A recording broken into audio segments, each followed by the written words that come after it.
What's up, Joyriders? It is Pod 64, and we have an amazing guest on the pod today. That's right. He went an entire year without losing. The only time I've gone an entire year without losing was not losing my car keys, but that's because I drive a Tesla. I thought you were going to say not losing in a crossword puzzle battle. I wish I would have not listened to everybody that, told me you have to play pickleball because the game has changed so much. What do you think of this rule that inhibits top 50 ranked players from actually competing on that tour? Not in a good mood. Like, that's when I play my worst. When I'm having fun, that's, I can play my best. Get ready, y'all, because it's Pod 64. And is the future foam core? Or something more? We won't be a bore. Are we ready for the next tour war? That feels like the days of yore. And get out the drinks and pour, because we know how to keep score. And I am not Whoa. All right, cue the music. You tune in now to this Pickleball Life. I'm K-Dubs and Chili B is my wife. She's the pro and I've got the filler. She's sweet to me, but on the court she's a killer. Unadulterated and efficiently bringing you the best and worst things in PB. Tell your friends and stay for another. And no one loves us more than your mother. One thing's for sure, one hit and you're addicted. Grab a pile, grab a court, don't resist it. So click subscribe, let's go, let's get cracking. Thing song done, let's go, let's get laughing. This Pickleball Life. All right, Jill, so do you want to explain the changes our listeners are going to be experiencing from us? Yes, Pod 64, baby. Let's go. Okay, we're taking a break just for a little bit from the podcast, as you know, at This Pickleball Life, maybe 1 to 2 months, while we focus on other really cool long-form YouTube instructional stuff. We want to play around with a segment called Jilly B Explains. So kind of taking... I thought we weren't going to do explains because it's Zane Explains. Oh, it's Zane Explains? Whoops. Okay, what are we doing? Write your comment of what we should call this segment. Jilly B gives it to me. That sounds a little wrong. Oh, okay. Well, I liked it. Wow, your head's in a weird space today. I like that too. More interviews with players. So actually going to be delivering you more content, just not necessarily in this exact form. But TPL will be back. We're just going to try our best to optimize the next couple months, all these new segments. So if you want to keep up with some personal updates, what we're tinkering with, thinking about, and doing, you can subscribe to our blog. That's jillybpickleball.com/blog. So we weren't going to focus too much on anything UPA this pod, but, we can't help ourselves. They just released a whole new pro player payout prize money tour schedule. And so, it's funny. It makes me think, like, we didn't really set out ever to do this pod to be the news, right? Yeah, that was one of the things you said from the get-go was, we're not the news. I don't want to be the news. And we never really set out to be like the only truth tellers in pickleball. Just turns out all the other podcasters are on the dole. Yeah, not our fault. We always set out to create the story of our kind of unique journey, right? From CEO to, player. Remember, when we started talking about paddles and paddle testing, that was because it happened to you. Yep. It wasn't just happening. And it just so happens that Jill has a really good way of breaking things down for people who maybe want to know a little bit of the details, but gloss over, the sort of stuff that they bury in there, and you have a really good take that people appreciate. Thank you. So my sister Natalie played in a local Moneyball, Play in the Zone Moneyball in iPickle at La Habra last week, and it was so wild because it was all pro women, and every court had a player playing a Thrive Smoke. And true story. And Thrive doesn't sponsor or pay those players. So it's so funny because you listen to a lot of paddle reviewers, right? And they're like, oh, this 2KF paddle and this Rhombus whatever. And they come up with these crazy paddles that no one has ever heard of. And you don't see pro players playing them. If they were that good, pro players, trust me, guys, find the good paddles and they play the best paddles. So it was really cool. I took a video of all the girls playing the Smoke. And I went up to each one. I'm like, where are you getting these paddles? And they're like, oh my God, these are the grittiest paddles. I can finally spin the ball. Like, I've never felt a paddle like this. So the answer is thrivepb.com. They're using code JillyB. This is so poppy. Yeah, they're using code JillyB. So if you have not tried the Thrive Smoke, I am telling you, you will not regret it. Try it out. Thrivepb.com. Use code JillyB for a discount. We just found out that it falls into the top 4 power paddles of all the paddles tested by one of the paddle reviewers that is exciting. So not only is it the grittiest paddle, but it's top 4 in power. So check out thrivepb.com and use code JillyB. Sorry, I just realized that, as we're sitting here talking about why we created the podcast and what we're going to talk about today, we never explained why we're wearing hats, cowboy hats. I was going to leave that to the end. Okay, then we'll leave that to the end. But yeah, we always want to come up, you guys, with things that make you laugh, things that make you think, things that we think you'll find interesting, players to watch out for, which I guess we're just never going to do for 2025. Although we did say Kaylin Campbell, and she did end up as the youngest player on an MLP team. Neither here nor there. So what the future looks like for us, more standalone content, more instructional, more deep dives into aspects of the game, kind of like I was doing with the breakdown, more interviews, independent hot takes. And yeah, tell us what you guys want to see. You can email us thispblife@gmail.com or drop a comment in YouTube about what more stuff you would like to see us create, because we are in a create mode right now. This is what it is. Jilly's hot takes. Oh, I like that.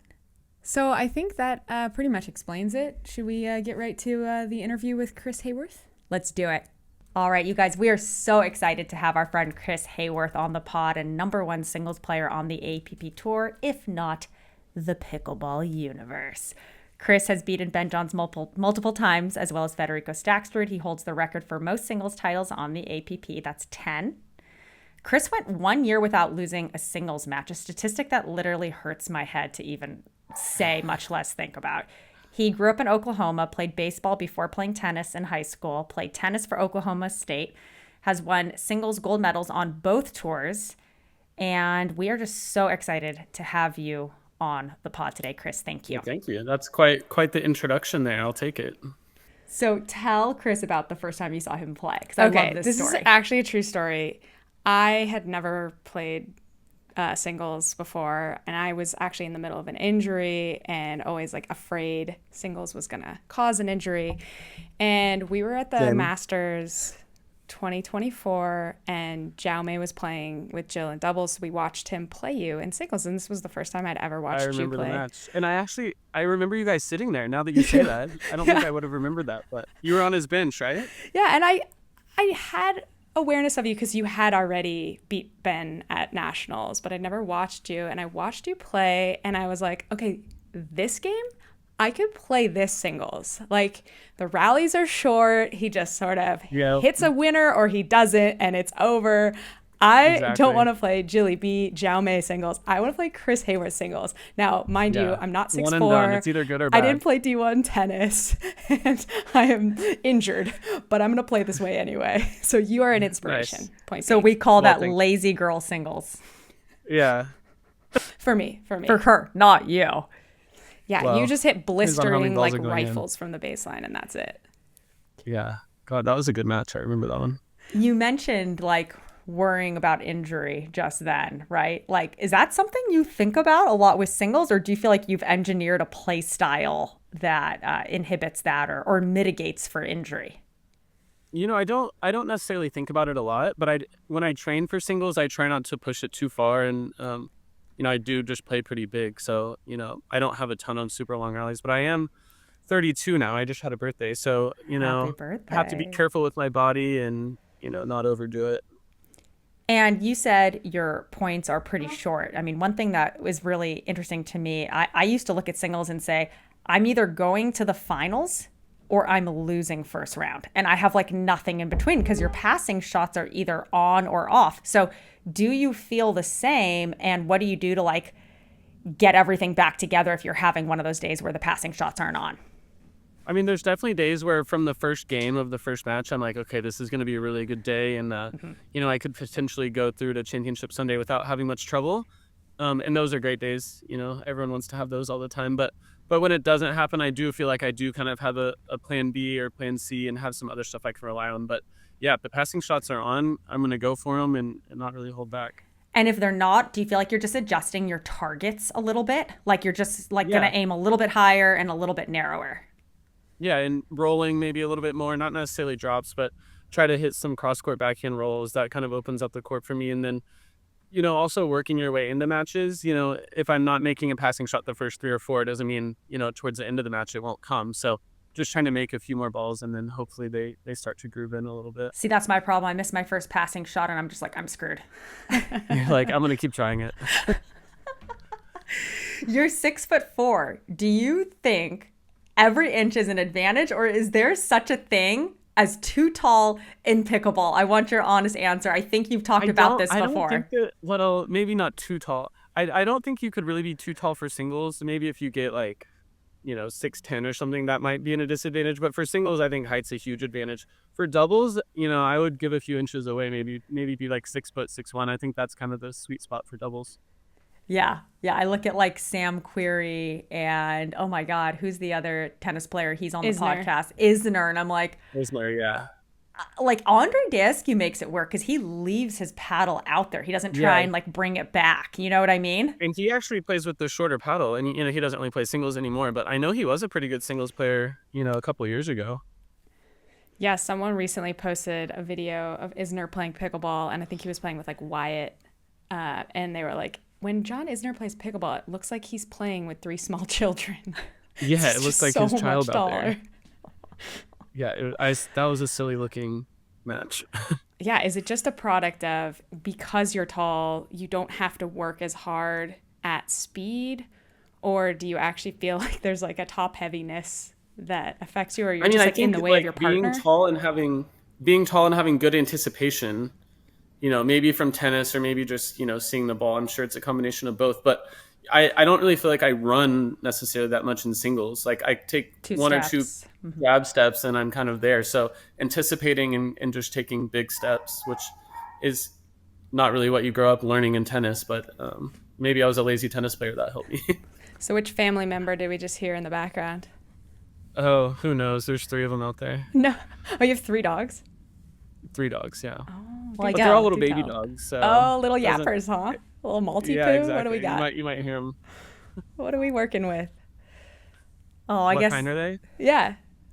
There's a Chorky, a Chihuahua, and then there's I call her like an off-brand golden doodle. We adopted her, and so she kind of looks like a golden doodle, but she's definitely not. So She's off-brand. off-brand, yeah. Personality of a pit bull inside of the Yorkie Doodle. In her 10-pound body. Oh my that's God, great. that's really, really funny. My favorite dogs are like cats, and my favorite cats are like dogs. Do you find that to be true? Yeah. They're in between.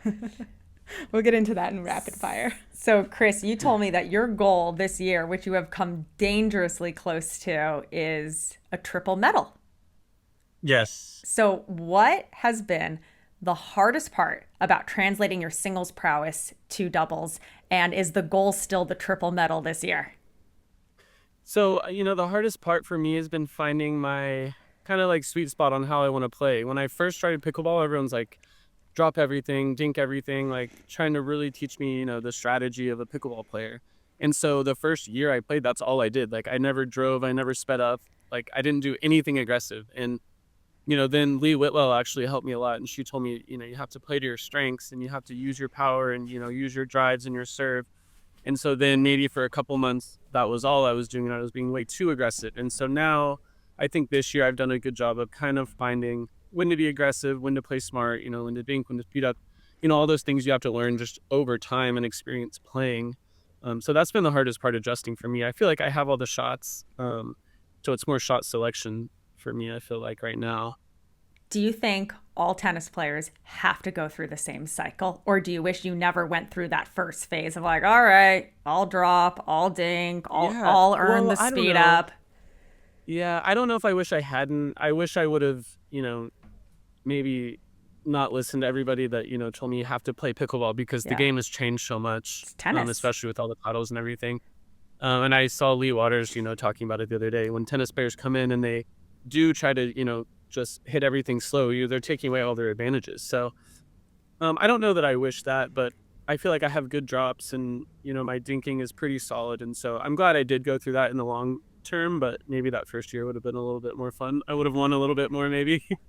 Yeah, I had a golf pro who always told me, I want my short game to be so good I don't need it. And I feel like that applies here. It's like I want my dinking to be so good that it doesn't matter if I use it or not. If you want to go on a dink rally, go ahead. But I'm going to sit here and play the power game better than you. Yeah, exactly. If I can speed up the first ball every point of the game and we're winning, why would I dink? We have camp coming up this week, and luckily they will be energized by our good friends over at Rainstorm. Cheers. 69% of consumers agree that Rainstorm tastes much better than Celsius. So try it for yourself and let us know what you think. But it's also being able to do that if it's not working. So No, you're a terrifying player against to play against. The first time I played against you this year, it was like the first or second tournament of the year. I was playing with Will Howes, and we were fortunate enough to beat you guys. And I remember you did not just beat us. You guys destroyed us in about 12 minutes, I think. I'm traumatized from that match. I love that you're traumatized by that, because you turned around and beat me 2 tournaments later, and I love that. But what I was going to mention from that 12-minute match, my warm up for the match was actually longer because you're so tough to play against. Andre Mick was nice enough. I said, Mick, will you bomb a serve at me as hard as you can? I'm going to purposefully hit it short, and then I just want you to rip a drive as hard as you can at me. And I forced myself to stop in the midcourt because I knew that if I tried to run all the way to the baseline and hit your crazy third shot drive, I was never going to make contact with the ball, and you were going to crash and just kill me. Yeah. So that's the way I actually warmed up to play you, because Will Howes was too lazy to warm me up, my own doubles partner. Well, you guys played unbelievable that match. Even after the match, Will was like, I don't think I've ever seen Jill play that well. You were on everything. Well, this is true. I wrote in the questions, this year you've won not only a silver, but 2 bronzes in mixed with Amanda Hendry right after the story you just told.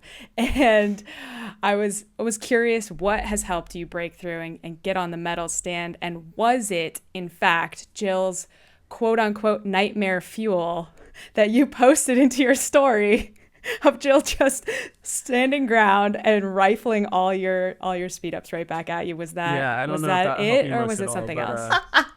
Yeah, you just mentioned too that my goal for the whole year has been a triple medal. So I thought going into the season that was a realistic goal for me and something that I can definitely achieve. A triple crown is almost impossible. Not very many people ever achieve that, and so but a triple medal I knew I could do if I play well in every event. So I think just this off season, I focused a lot on doubles and really trying to hone my game. And, I got some really good partners this year.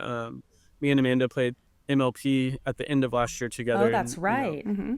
Yeah. So she was nice enough to take a chance on me. And that's been huge for me and given me a lot of confidence. I think just the fact that she was willing to play with me at the beginning was a huge confidence booster. And then the first tournament, I think we made quarterfinals and semifinals maybe back to back after that, and then we medaled in the third or fourth. And so each tournament we just got a little bit better and just gaining more confidence. It's so funny because and yes, Amanda's a great player and a great partner, and now I'm playing with her former partner from last year, Richard Livernais. So it's funny, it's like so incestuous. Yeah, it is, especially I don't know, it's in every event, but I feel like mixed, everyone's like trying to find that right partnership, and we're all so competitive. It's like okay, yeah, maybe we made 4 semifinals in a row, but that's not the goal for any of us. We all want to win. And so even making a quarterfinal or a semifinal, it's like, okay, now what do we do to take the next step? Like, who do we need to play with, or what's the play style that matches up best? Yeah, 100%. And, obviously you've been having success with Amanda, and now Grayson, your male partner, is off to the PPA. So what do we have to look forward to on the other side of break the news here. The court with you? Yeah, so I have a couple different partners for the year. I'm really excited to play with all of them, just different play style. Me and Grayson play really similar, and we had some good results, and he's a great friend of mine and everything, but I'm looking forward to maybe some different play styles. So my next 2 tournaments are with Brandon Lane. Nice. So another big guy, 2 big guys on the court. Who's going to play I'm right? Play a little bit of right, maybe. Yeah. So I haven't played right in a while, but that'll be fun. And then Clayton Powell, I'm playing a couple with. I'm very, very excited about that. Young kid, and he's had great results this year. Another tribal guy. So those are my next few, and then some different partners later on in the year. Okay, so you're gonna test some guys out, see how it goes. Yes. Exactly. Play the field a bit. I like it. Clayton has such a good drive. And I trained with him. He was in town a couple months ago. And I said, did you play tennis? And he goes, no. And I'm like, does just everyone with that Babolat paddle get a good drive? Like, does it come out of the box with a little, license to kill a forehand drive? Exactly, yeah. Babolat.com, go check one out. Yeah. What's your discount code? Come on. I don't have one. Okay. I know. I just want But you to still go check one out. sit on the Sorry, medal no stand. discount though. But you Hoist a love that trophy. paddle, obviously, for I do love the paddle. singles. Do you Yeah. love it for doubles? Like, tell us about that paddle. Does it feel like a gearbox? It's like super thin. It's edgeless. Like, what is you it know, like? if I had to compare it to another paddle, which I don't know that I would, but I would say like a Power Air. Oh, yeah. It's definitely not as powerful as like a gearbox or anything. It definitely gives a little bit more feel than that. But yeah, I love that paddle for singles. For doubles, you know, I've tried all the Babolat paddles. They're all really good in their own aspects. Just trying to find that right fit for me. But right now I'm playing the same paddle, singles and doubles. Do you play a much heavier paddle in singles? I do, yeah. It weighs like between like 9.2 or 9.3 is usually what it ends up at. So it's pretty heavy. And I want to use the same paddle for singles and doubles. So that's a little bit heavy for doubles, obviously. I think most people are, below 9 for sure, if not right at it.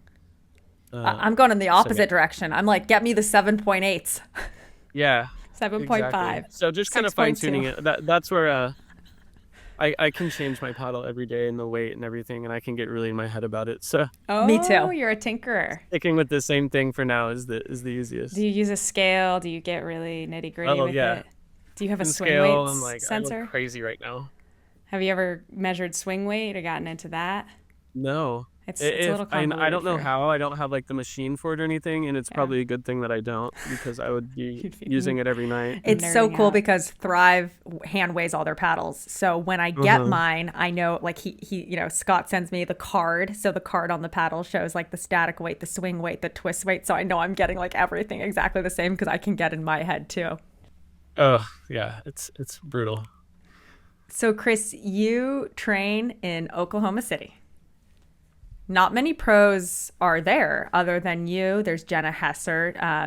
You've talked about how close you are with your family, and that's why you're there. What is there in Oklahoma City for a gay guy? Like walk us through that. Why are you there? How do you stay so sharp in a silo? Well, you just said it. My family's here and my friends are here. I grew up here. Until like a year ago, I actually lived in the house I grew up in. My parents lived there for 30 years. And they moved, and so I bought the house from them and lived there for a couple years. I recently moved since then, but yeah, I love being close to family and friends. Just there's nothing like being home. So how do you train? Are you getting hand-fed balls? I get hand-fed. So my dad was my tennis coach my whole life, my whole career, and so he retired actually in December, and so now we work together not full time, but probably maybe an hour and a half to 2 hours every day, and he's learning pickleball, but he's like a great coach and like knows how to work with me, obviously. And so we do like an hour and a half every day of training, and then I usually try to do an hour and a half of either drilling with someone else or trying to get some doubles in. Not super easy. There's not a ton of players here. I would say even like 5-0 level, there's maybe 6 to 8 players in Oklahoma City that are 5-0s even. And so yeah, it's tough, but I make it work. I'm visualizing the call these 5-0s are getting from Chris Haworth. It's like 1:00 in the afternoon. Like, hey, can you show up to the courts? And they're like leaving their attorney office. They're like dropping everything in literally. their life to come play with you. Like the second you need them. Well, you mentioned Jenna. She's a geologist. Another guy I work with is an engineer. I'm like, hey, like I need you guys to be here in an hour if you can. Like, let's. Oh, play some they're there. pickleball. And they're there, Yeah. right? Yeah. Oh, yeah, So- we play on their lunch break every day. So I definitely work around everyone else's schedule. Prior to you going full time, you were coaching tennis and coaching high level like juniors. Have you not pulled a Simone and created your Frankenstein Catherine Parento situation? Like, how are you not creating mini I was 5-5s coaching juniors. out of all these Yeah. tennis kids? Well, they're all playing. So all the kids that I was coaching, a lot of them are playing in college right now, or they're still, doing the tennis thing. So maybe once they get out of college, I'll train them Stuck up. in that I'll be old cycle enough. of- I'll be done playing. They can take my place. Exciting announcement, y'all. I have made it official. You have seen me playing in my black Incrediwear leg sleeve, and now we are partnered. I am so pumped to partner with someone and something that has been helping my game tremendously on the court and off the court. I've been sleeping in the leg sleeves, and if I miss a night sleeping in them, I feel the difference immediately. It's like having a brand new leg when you wake up if you sleep in the leg sleeve. It's so true. And if you want proof, just wear one leg sleeve to sleep and feel how bad your other leg feels in the morning. But I have really enjoyed the Incrediwear products as well. I was having right knee pain after I'd already had my left knee fixed. My right knee started acting up. I wore the Incrediwear knee sleeve in one tournament and I literally was like cured. My knee pain went away. I didn't even need to wear the knee sleeve forever. So I just throw it on when it. This is really cool. They up. do free returns, free refunds, free returns, free exchanges for 60 days. 60 days. Long as you don't wash the product and like visibly use it. If you want to find out for yourself the Incrediwear magic difference, you can use code JillyB for a discount. You know, I'm 35. Actually, I think I'm 35. I looked at you yesterday and said, am I 35 or 36? Like, legitimately do not know. Would you know which one it is? 89. I was born in 89, so that's some simple math. I'll be 36 this year. Yes. 36. And so something I think about a lot is like, how much longer am I playing? Like, I keep waiting for the competition just to get so good and pass me by, but I feel like every time I step on the court, I'm getting a little bit better. And do you think about your career? Like, how long do you think you'll be playing? Or do you want to like work in pickleball after this? Is that something you think about? You know, I don't think about after right now. I feel like I'm on like an upward trajectory. Like my doubles results are getting better. Yep. My singles results are getting worse, but that's okay for now. So right now, you know, I'm just focusing, you know, I know doubles is the long-term goal for me, especially, you know, in 2 or 3 years, if I want to still be playing. I know it'll be tough to compete on singles, especially with all these good players coming. So I think I have some good time left in me. I still feel, you know, healthy. I feel in shape, and I feel like I'm competing and getting better, like you just said. So yeah, as long as I feel like I'm getting better, I'll keep going. So you think singles is getting tougher? I think that singles playing rally scoring, that I could lose to anyone on any given day. I think the scoring format is just so hard. But you like it on your body. But you like it on your body, right? Yes and no. You know, like with the APP format right now, they're draws of 32 and the top seeds are getting buys. So I'm in the round of 16 to start. So, you know, that's only 3 matches. So 3 side out scoring singles matches isn't really, you know, that's not too taxing. That's a couple of hours of work. Whereas right now, you know, we start singles at 9 a.m. By 10 a.m., you know, we're wrapping up the day already if it's rally scoring. Like I can play 3 rally scoring matches in, you know, 20 minutes each. Yeah. Wow. So would you say that obviously people talk all the time about tennis, singles is more popular, pickleball, doubles is more popular as a spectator sport. But if you go to the rec level, it's doubles both directions. So I say that every time, and I don't know why people don't really compute that, because, you know, I practice at a country club. I used to work at a country club. Any, you know, 3-0 ladies group or 4-5 men's group that's playing tennis, they're never playing singles. Like they don't ever play singles a day in the year. No. So I've never got the correlation with that. So, well, I'll tell you what my theory is, and then I'll ask my actual question. My theory is that if you look at the viewership of pickleball, it is mostly players. But if you look at the viewership of basketball, football, baseball, golf, soccer, whatever, it's mostly people who don't play the sport. Like you cannot rely on just the people who are avid players of the sport to be your spectator fan base. You have to have people who want to watch hockey, even though they've never picked up a set of skates and never been on the ice. So when pickleball does, and I do think it's inevitable, when pickleball hits that place where people who don't play pickleball at all care about watching pickleball, it probably will flip to singles.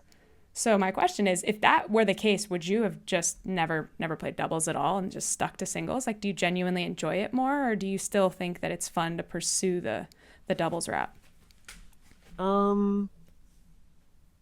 I think that, you know, if it was like a tennis model and, you know, you kind of had to pick one or the other, obviously I would go with singles because I have better results there. And so, you know, if I'm only able to play one event in a tournament, I'm going to choose the one where I'm having the best results. Mm-hmm. But that's an interesting take. I'd never really thought of it like that, where, you know, spectators are not players. Mm-hmm. But we even talked about it earlier with singles, especially with my game and the men's game in general. You know, you're coming in off of returns and it's either a passing shot or, you know, a 3 or 4 ball rally. So I do, you know, even though I love singles and, you know, it's my best event, I do see why doubles is a lot more entertaining to watch, especially on the men's side. I think women's singles is, fun to watch. And, men's singles is fun to watch too if you're a player, because you kind of understand the difficulty of the shots. But, if I was a spectator and I had never played, I actually do think that I would enjoy watching singles or doubles more. I actually feel the same way about tennis. I don't understand why doubles tennis isn't more popular. When I watch doubles tennis, I am like riveted, and the points are like bam, bam, bam, and you've got four people to watch instead of two. But no, I think they say that it's too short. The points are too short in doubles tennis. That they want that. Yeah, like, they want that like baseline. balletic Which is long kind of the singles same rally. reasoning for pickleball. The singles points are too short. Yeah.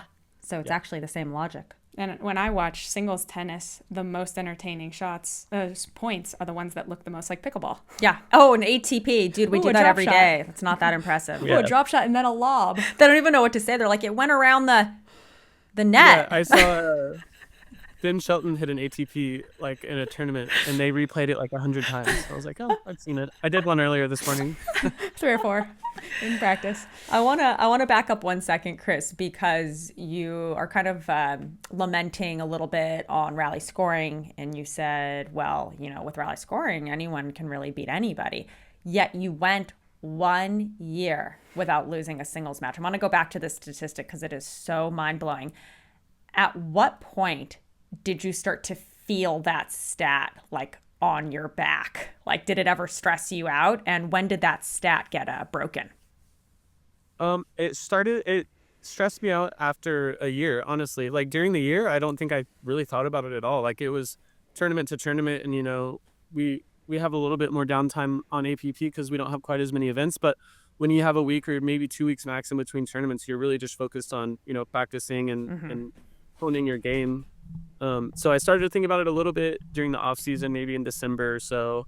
And then I had a couple good tournaments at the beginning of the year. And once I hit the year mark, I was like, wow, this is like stressful. Like I need to keep it going. Like I have to win every tournament. If I lose one match, it's going to be a big deal. And then I lost one match and it was a big deal. And I'm like, well, whatever. What can you do? Who beat you? Was it Grayson? The first loss I had was Armand. Okay. Oh, no, Will. Will Howells in the semifinals. The Fort. Yes, at the Fort. That's right. Well, if you're going to lose to someone, I guess lose to the guy Yeah, who's number exactly. one and everything And else. in singles too, I'm like I feel like everyone is so good. Like, I could lose first round to someone. And I'm like, I didn't play poorly. Like they just outplayed me. Right. Especially with the tennis guys coming in, it's much less of an Yeah, obstacle exactly. versus the doubles. Yeah.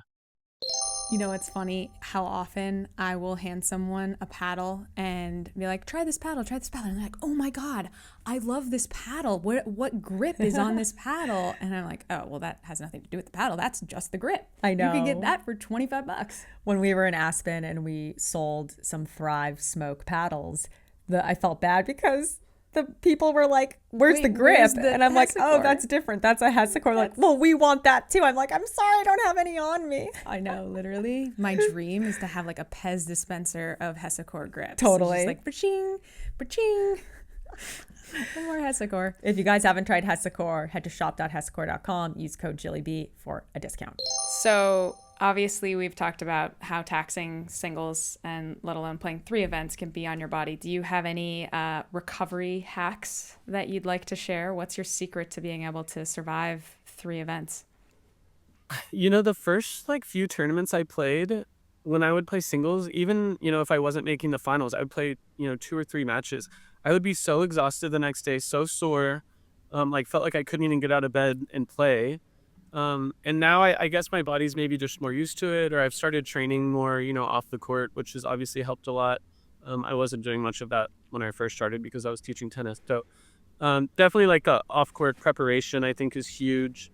Tournaments, just getting as much rest as you can, stretching, and, trying to be a true professional. I think that's one thing that pickleball is going more towards is, not just showing up at the tournament and playing. I think we're all true professional athletes and we handle ourselves as professionals. And the more the sport advances, I think that's just going to get even more so the case. So you've just gotten used to it. No special secrets, no sauce. No special secret, just getting in better shape and, maybe being a little bit smarter during the tournaments and not eating fast food or something. Everyone has such a wildly different take, I feel like I got off the phone with my partner, Megan Fudge, today, and she's like, I've been having the best training sessions for the past 2.5 weeks. I'm drilling with a new coach in the morning, and then I'm going and I'm playing 2 hours of match play in the afternoon, and I'm working on all these things. And I'm like, cool, I just ate my way through Aspen for the past 2.5 weeks. I'm taking like a halfway through the year mini off season. But everyone is different. You're excited because all this free time means you can have 4 meals a day instead of 3 meals a day. Yeah, I'm trying to bulk up. But even though 8,300 feet actually working out at was very difficult. And then, we have Will Howes on the pod, and he's like, yeah, I don't train that much. Yeah, just I just want the pain for those 3 days of the tournament, the 4 days of the tournament. And then I need to just chill after. And, obviously you've got your unique training habits, and it is fascinating how different each person is. Like, I really have not seen like a through line of a formula. It's completely dependent on the player. Yeah. And I don't know if that'll change, as we go forward or what, but it is interesting now to see the differences. I mean, you could go on vacation for 3 weeks before a tournament and show up and play amazing. And, Megan or Will or whoever could train 5 hours a day and show up and play, poorly. You just really never know. It's so true. So Chris, I have a question for you. Yeah. You are so good at singles pickleball that you're actually not allowed to play on the PPA tour. What do you think of this rule that inhibits top 50 ranked players from actually competing on that tour? I wish I could play. I really do. I love, challenging those guys and seeing where I stand with them. The rule makes sense if the tour was the only tour of, if there's only one tour in pickleball. I think the rule does make sense. I don't think you want, someone ranked 20th playing in a qualifier. But since there are multiple tours, not just APP and PPA, there's, all those international tours now. So it's a little bit harder. There's so many gray areas in pickleball, and it's so tough to give one answer or another. So yeah, all I'll say is that I wish I could play. And did you receive an offer from the PPA? And if so, why did you not take it? So, right now I'm using Babolat paddles, and that's my main sponsor.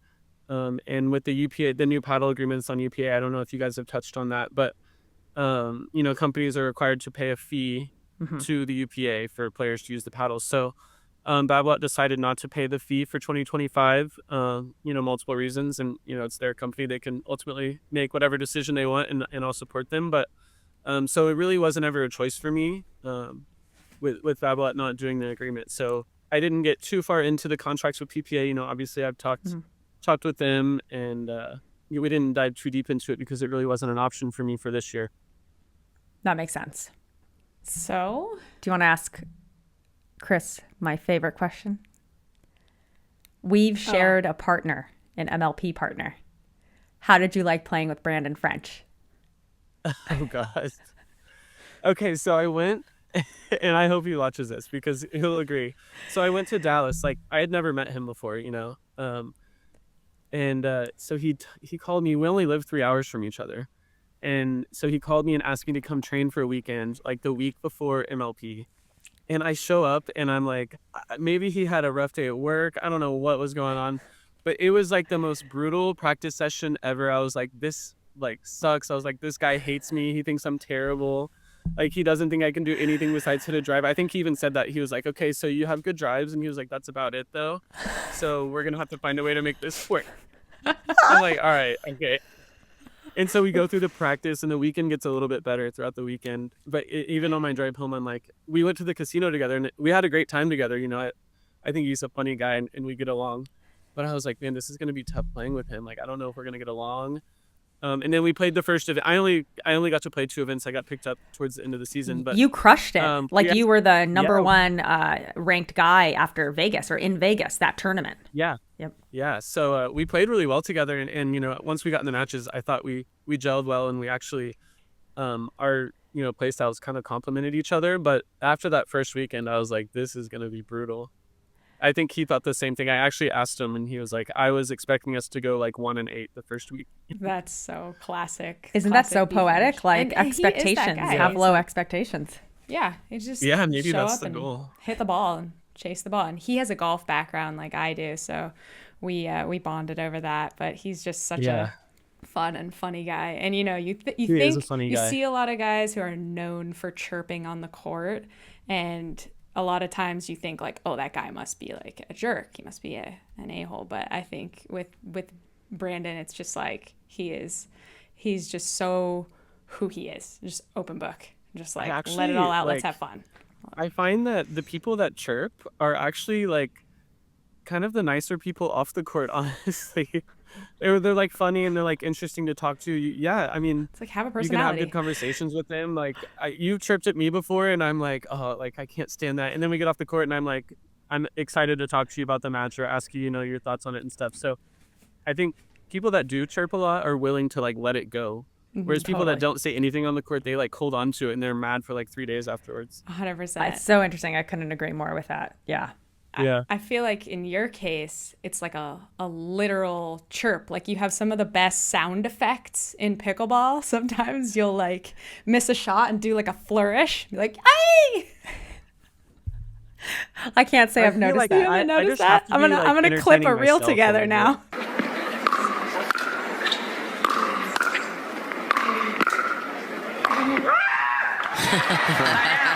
Squawk on the misconnection there for Chris Haworth.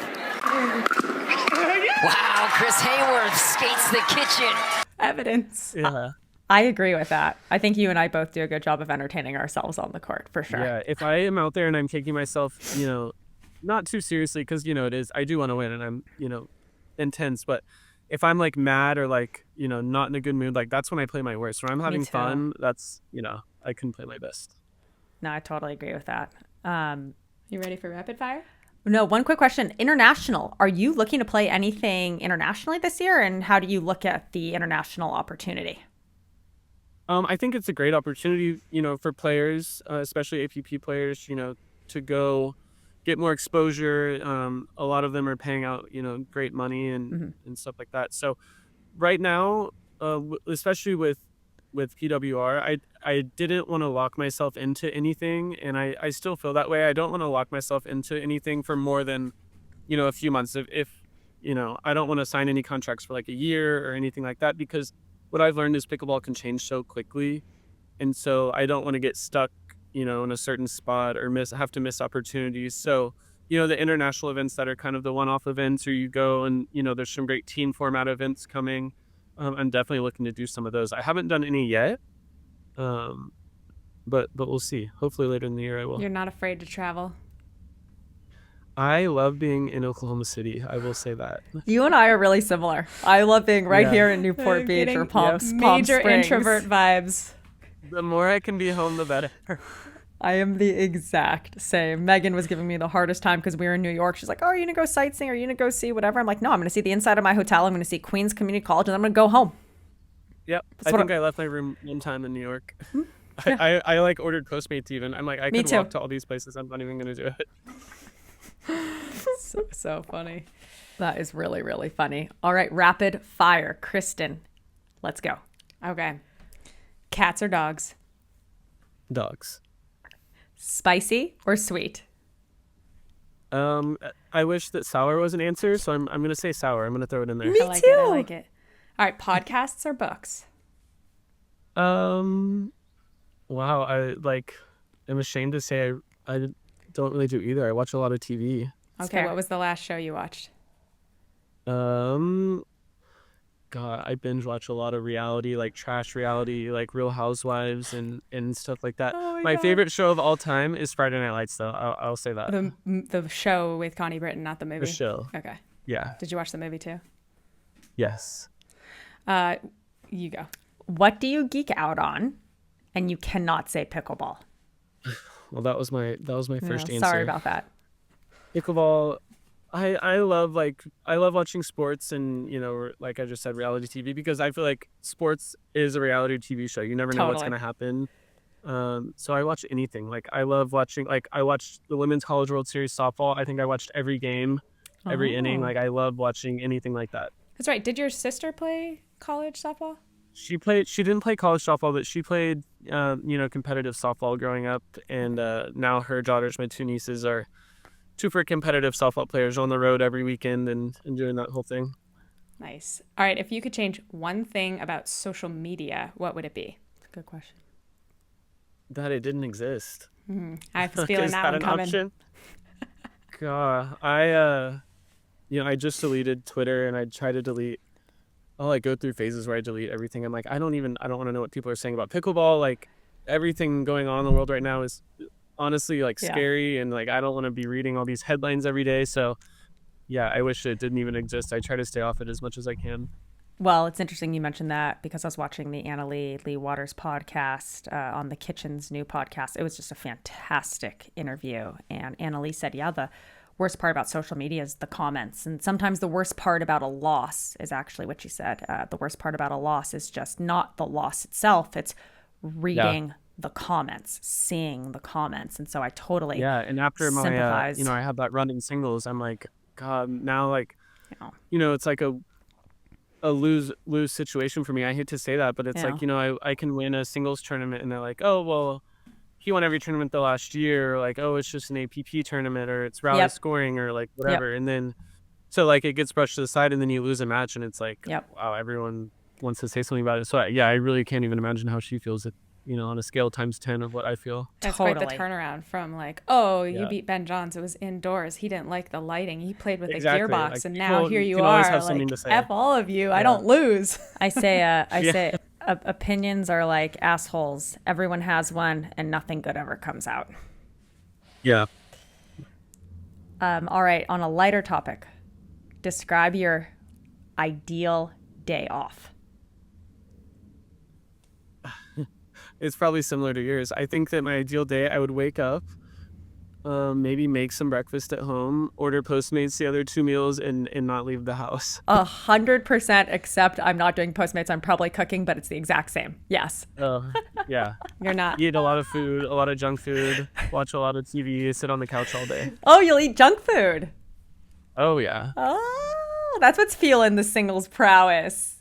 Well, I try not to eat too much of it, but on a perfect day off, that's all I'm eating. Okay, so like my junk food of choice is sour, like sour buds. I've got these ones my friend ships me from Northern California because Sour Patch Kids aren't sour enough. Sour candy, I love anything sour. Warheads. Is that your like Warheads, go to like cheat? Is going to be something sour. Okay, I love it. I don't even know if that's cheat for me. That's a junk food that I'll eat all the time. Love it. Not even on a cheat day. I feel like at some point the sourness has to be some sort of calorie like usage, so they offset each other. It's like your jaw is working, and like the reaction to the sour has got to count for something. Yeah, I would take that. Okay, so that kind of hits right into your favorite guilty pleasure or indulgence. We've already hit the reality TV, the sour. Any other just one more rapid fire. Who or what inspires you? I think like family and friends, and that's the cheesy answer, but anytime I do well, it's like I look towards them, and I like want them to be proud of me or think that I did something well. And so I take inspiration from things that they do well or accomplishments that they have, and it kind of just goes full circle. Love that. Cheesy answer, but it's true. Hey, that's great that you have a family that's been there for you all along and supports you in yes, everything definitely. you do, and that's more than a lot of people can say. It's true. Yeah, Chris, for sure. Chris, thank you so much. This was a ton of fun. Tell our listeners how they can follow you on your journey. Tell them what social media platforms you have yet to delete. Deleted. I still have Instagram. I'll always have Instagram as my way to update people at chrishaworth.pb. So yeah, follow me there and keep updated. And maybe Twitter if it gets reinstalled. No, not Twitter. I'm done with it. That's very fair. Well, thanks so much for joining us today. Thank you guys. And we will see you in a few short weeks. Yeah, in about a week. In our hometown. A week, exactly. So we hope you enjoyed that conversation with Chris Haworth. Such an impressive player and resume. Can't wait to see him continue to improve his doubles game. It's really been great to see his evolution as a player and as more than a singles player. Really enjoy him as a person as well. So why are we wearing hats? Wait, is this like not the hat I wake up and put on every day. I wear this hat basically 24/7. We were in Aspen for 2.5 weeks. Yes. While My hometown. while all my partners were, took the 2.5 weeks off to train, I just ate my way through Aspen. Yeah. To be fair, Jill did a lot of work. Yeah, I did. She had a 2-day clinic in Boulder and then 2 more days of clinics in Aspen, lots of training. And we really took the opportunity to kind of rewind and revisit everything we've been working on and how we do what we do. It's been a really productive couple of weeks. And I chose to believe that me wearing this hat was the key to the productivity. So I can't take it off now. These are our Aspen hats. Which, by the way, when we got there and we were wearing them, your dad pointed out that in summer, the locals do straw, not felt. No, I literally so called that's my how dad. you know we're not a local. And I was like, Dad, can you bring some of Mom's hats to dinner? Just nothing straw. And he literally brought me a carload full of straw hats. And was like, but it's summer. Why would I bring you a felt hat in the summer? And we went to dinner without my parents. And I took a picture of the table next to me in which 3 other people were wearing hats that looked just like the one I'm wearing right now. And I sent it to my dad, and he goes, did I tell you this? Must not be locals. Yeah, they must be tourists. And I was thinking about that, and I was like, this is actually a really cool thing I get to be. I get to grow up in a resort town and then leave that resort town. And when I come back, I now get to live a double life as a tourist.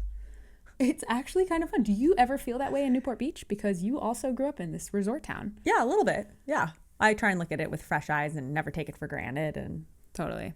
But there are a lot of things you won't do as a local kid growing up in Aspen that I now have an excuse to do. It's true. So I enjoy it. Anything else? Oh, I mean, pickleball, Aspen Pickleball rather. It's Such a great organization. So much fun working with Lauren and the courts they just finished. So glad that my dad now finally has a pickleball home he can be proud of. Yeah, so just gorgeous brand new courts right next to the Aspen Recreation Center at Island Park. I think it's 10 courts. Does that sound right? 8 or 10. Somewhere between 8 and 10 courts, just brand new, and you have these breathtaking mountain views. Like there's almost, the crazy thing with Aspen that I don't see in a bunch of other mountain towns is you almost have like 360 views. Like everywhere you turn, you're like, there's another mountain, there's another mountain, there's a vista. Like, I know, it's one of those phrases people say, like panoramic views, 360 views, that you're like, well, what other kind of view is there?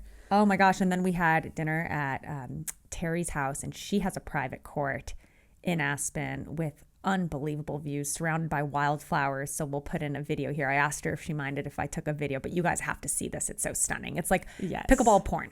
It is. And it is kind of funny because her house is literally next door to the preschool I went to. That is like the picturesque, crazy, like people don't believe me that this was my childhood. And you're like, oh yeah, I don't know. I was 4. I didn't know any different. It's like the grass something grows straight on the out roof. of like a fantasy fairy tale. Like the domes are made out of like grass. There's like an outdoor xylophone. It's so cool. I'll put some pictures. I hate Kristen for the way she grew up in Colorado. Like that's how all kids should grow up.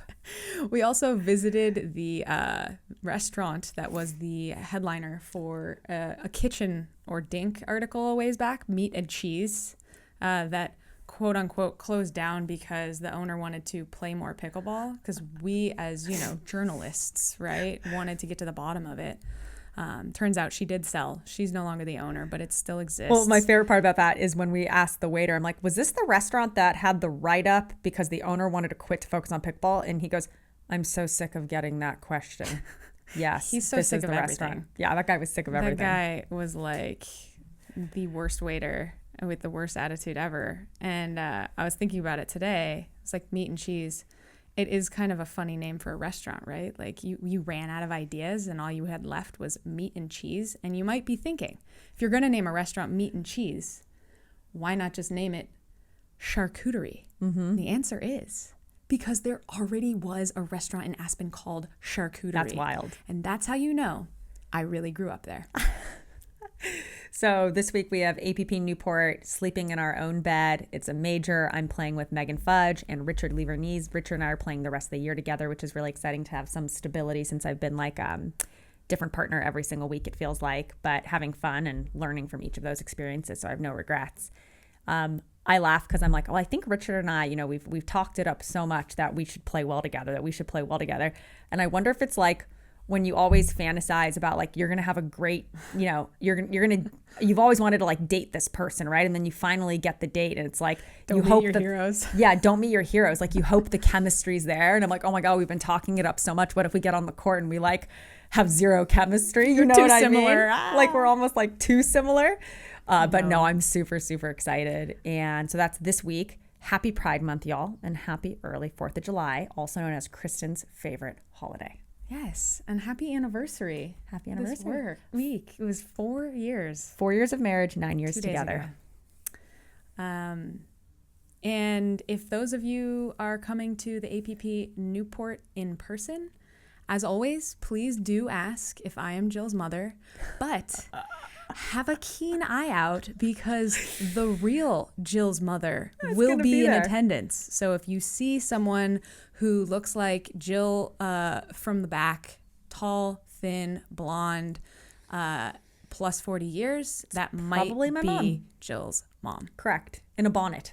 In for sun a protection. giant bonnet visor. Yes. So say hi regardless. And if it's just some random stranger who lives in Newport Beach, she will probably be glad as well to be associated with Jilly B. So Kristen, the UPA announces the creation of a prize money tour versus, what Tom Webb has come on our podcast and referred to as like, them being an exhibition tour like the Harlem Globetrotters, a bunch of salaried players. So what is your initial gut reaction to hearing $15 million prize money in professional pickleball? So this might surprise you, but I do think it's a great idea and they need to evolve from being the Harlem Globetrotters and having no incentives. Now, obviously, they have a lot of money already on these contracts to be used for player salaries, so they had to get creative. Where are they going to find the money? Yeah, I think we should back up real fast. So the UPA has been in discussions with, whether it's CBS, Fox, you name it, trying to hunt down a media rights deal. And how can you sell anything if there's no prize money on the line, right? Like, how do the announcers even say, like, well, you've got 4 salaried players here playing for points, right? They want to be able to say, oh my God, there's $90,000 on the line here to the winner. So I think that's really the genesis of this. So the UPA is trying to take lemons, which are these player salaries, and make some lemonade by restructuring again the contracts. So how are they funding this? They're asking players to take a 66% reduction, and they're going to put that money into prize money. So what's interesting to me, Kristen, is they come out with the structure for the tournament prize payouts. So if you're a gold card holder, you get, more payout than the standard. And they're almost talking about this like it's de facto, like it's happened, but really they don't have the funds for that till they get everyone to take those reductions. Does that make sense? So what would happen if they get half the players to sign a new contract and half That's my on question. an old contract? They're still going to have to honor the new contract, structures. But if you think about it, like, okay, say Annalie Waters is on $1 million contract and she now has the option to win $100,000 a weekend.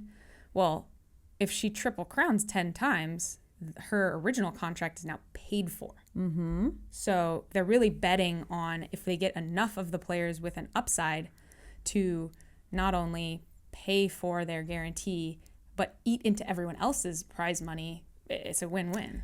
I think it's interesting because you've got some players on really inflated salaries. And why would they ever take a 66% reduction when they can kind of laugh all the way to the bank? Now, history... For 2 years. Yeah, for 2 more years. For 2 more years. But history has shown that players will cave. Like, that's just historically what has happened.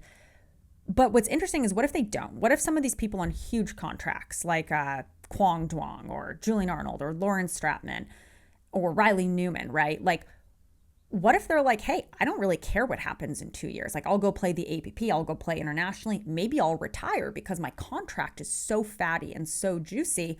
I'll take that risk, because really the only lever the UPA has in enforcing people to take these reductions is if you don't, you can't come back, right? That's their only lever they have to pull here. So then can you imagine a CBS Sports announcer being like, okay, so in the finals, we have 3 players playing for $90,000, but this one player actually never took that 66% reduction because they're on a $600,000 a year contract. So they're kind of just like, hey, I'm going to ride this all the way to the bank. Yeah. Like, how do you announce that? How do you kind of like talk around that unless you get everyone to agree to the reduction? It's like a Or weird... that becomes the storyline that's like interesting to people. The way when an amateur in a U.S. Open is like gonna place top 5, and it's like, ooh, he would have won $700,000, but instead he goes home with a $250 gift card to the pro shop. Yeah. Do you start to mark like out of the 100 whatever players, like remained on salary, right? Gold Asterisk, card, asterisk, yeah. asterisk. Like, do people just start to get asterisks? And treat it differently if they say no? Like, and then how do the announcers talk to those storylines? Right. Well, we talked about in Aspen how these transition years are going to look. Yeah. We have the original 3-year contract people, and they're coming up. And I said, well, they're obviously going to start, creating new contracts that start on, during year 3 that extend for 3 more years to get these people to agree to be on the plan. And that's exactly what we're starting to see. Because what is their goal? If you're the UPA, what's your goal? You are trying to guarantee your product for sponsors and guarantee the players that you have. And that's always been their attitude. And that's always how they've behaved. It's just super, super interesting. And if and when they pull this off and are able to say we have, this amount of money, 10 plus, 15 plus $1 million of prize money available and up for grabs, I think it's going to be really hard for the APP to say we are not the feeder tour at 1.5 million in total prize money. 100%. That's going to be a really tough position to defend. Yeah. And again, it's like if you want the theoretical Julians, Kwongs, and Laurens of the world to think maybe I would be fine if I left the UPA and had my freedom back, you have to give them some vision of a future where they might make $500,000. And historically, the APP, in response to what they would probably refer to as irresponsible fiscal behavior from their competitor, they just put their head down and keep doing what they're doing, like keep executing on their goals, trying not to look over their shoulder. So I wonder if that'll be their typical response, which historically it has been, like, we're doing what we're doing, our head is down, we're executing on our goals. Or if they'll be like, okay, if there really is 15 million up for grabs on this other tour, how do we tell our sponsors we're not the feeder tour? Right. Which in that vein, if you go back to the video we did explaining the feeder tours, the Breakthrough and the Challenger Tour, this year, Challenger Tour winners are getting basically like $1,000 to $1,500 for a gold medal. But starting with these new contracts, their winners will be closer to like a silver medal on the APP. That's amazing. They always do the per team, so that $5,000 is $2,500, but that's definitely much. Well, I was starting to do some of the math myself on if you are, an up and coming team on the APP and you're looking at these non-gold card payouts, right? So just the standard PPA tour payout. If you have 25 earning opportunities to make, between $2,000 and $3,000 an event, and that doesn't include like if your team wins MLP and now you'd be on an MLP team, like that looks really attractive, because a big gripe that the players have on the APP is like, we don't have enough events. Like we want to play more, we want to earn more. And I bet if you look at the payout structure on the APP, it's super top heavy. Like if you are not top 5, are you making a living? Like we should run kind of those numbers. Right. Like what is 6 through 10 making, 10 through 15? Well, the other thing even is, with the doubling. Yeah, the theoretical Ben Johns, Colin Johns tanking problem of how do we incentivize the MLP stuff is now basically they're still getting some guaranteed money based on their world ranking. So is that going to be a blip for these people? Is that going to affect them in what they call the MLP regular season appearance fee, which has like a chart going down from first to 21 plus? as well as I think they will still have the like mid-season event and the finals prize money. So either really way, interesting stuff. we're definitely in for a little bit more excitement when it comes to like what's on the line at these events. And again, all of this completely contingent on being able to renegotiate hundreds of contracts. Yeah, I mean, I do think it would still function if they had a partial. I do think that that's why they've created these tiers, is they're betting on like, hey, if we make this prize money look juicy enough, most of these players who are making it into the top 16 most of the time are going to have a no-brainer choice here. And what does it look like if you say no to this? That you really are like, yeah, I'm me, and I don't think I can make that much money with my pickleball paddle. So I don't think that they're going to have too many holdouts. And the holdouts are probably going to be the older kind of early signing, older players who are like, you know what? I'm just going to ride into the sunset. That's fine. Mm-hmm. Well, one thing's for sure. Never a dull moment in the pickleball industry. Question. Comment. What do you guys think is going to happen with these contracts? What do you think the future of pro pickleball looks like? All right, guys, don't forget. Pickleball is still joy. Don't let anyone tell you differently. We out. This Pickleball Life.